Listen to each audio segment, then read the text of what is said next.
makanan, dan minuman yang disukai jin. Jin dan setan merupakan makhluk gaib ciptaan Allah Subhanahu wa Ta'ala. Meskipun berbeza dengan manusia, namun keduanya membutuhkan makanan dan minuman. Keberadaan setan dan jin dijelaskan dalam beberapa ayat Al-Quran. Setan dan jin merupakan makhluk gaib yang terbuat dari api sebagaimana firman Allah Subhanahu wa Ta'ala dalam surat Al-Hijr ayat 26 hingga 27. Inilah makanan dan minuman yang disukai jin. Makanan dan minuman yang disukai jin tentu berbeza dengan manusia. Dalam kitab Sahih Bukhari, Abu Hurairah mengatakan bahawa Nabi Muhammad sallallahu alaihi wasallam pernah menyuruhnya mencari beberapa batu untuk beliau beristinja bersuci. Rasulullah berpesan, "Tetapi engkau jangan membawa kepadaku tulang dan kotoran binatang yang kering."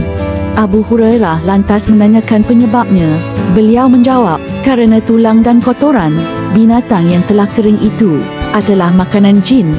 Sesungguhnya telah datang kepadaku serombongan jin dan mereka adalah sebaik-baiknya jin untuk meminta bekal makanan kepadaku. Aku berdoa kepada Allah agar menjadikan setiap tulang dan kotoran binatang yang telah kering yang mereka lewati di jalan sebagai makanan jin."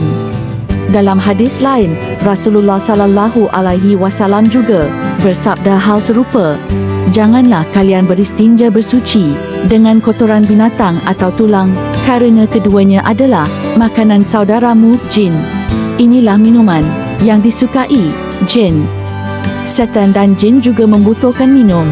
Allah Subhanahu wa Ta'ala berfirman dalam surat Al-Maidah ayat 90, "Hai orang-orang beriman, sesungguhnya meminum khamr, berjudi, berkorban untuk berhala, mengundi nasib dengan panah adalah termasuk perbuatan syaitan.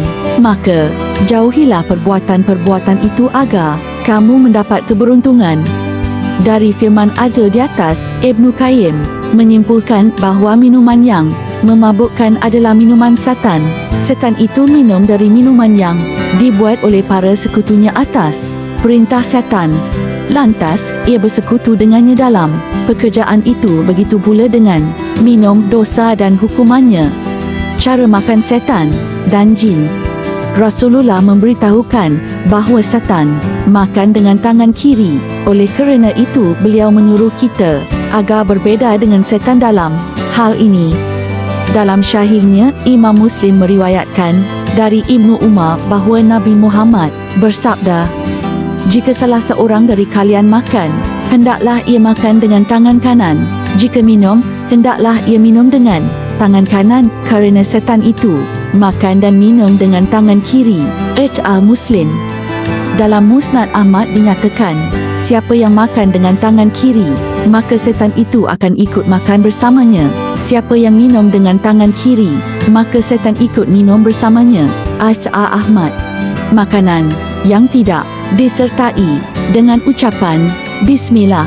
Makanan setan yang berikutnya adalah makanan yang tidak disertai dengan membaca Bismillah.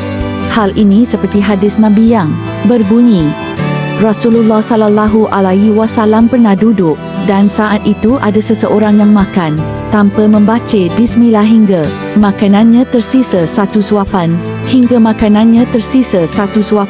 Ketika ia mengangkat suapan tersebut ke mulutnya, ia mengucapkan Bismillah awalahu wa akhiruhu, dengan nama Allah pada awal dan akhirnya. Setan terus makan bersamanya hingga ketika ia menyebut nama Allah Bismillah, setan memuntahkan apa yang ada di perutnya. Abu Dawud 3768,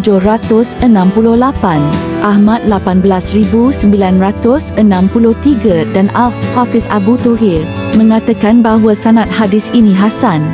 Itulah deretan makanan jin yang kemungkinan besar terdapat di rumah-rumah yang dihuni manusia. Semoga bermanfaat. Terima kasih sudah menonton. Subscribe, like, komen dan share.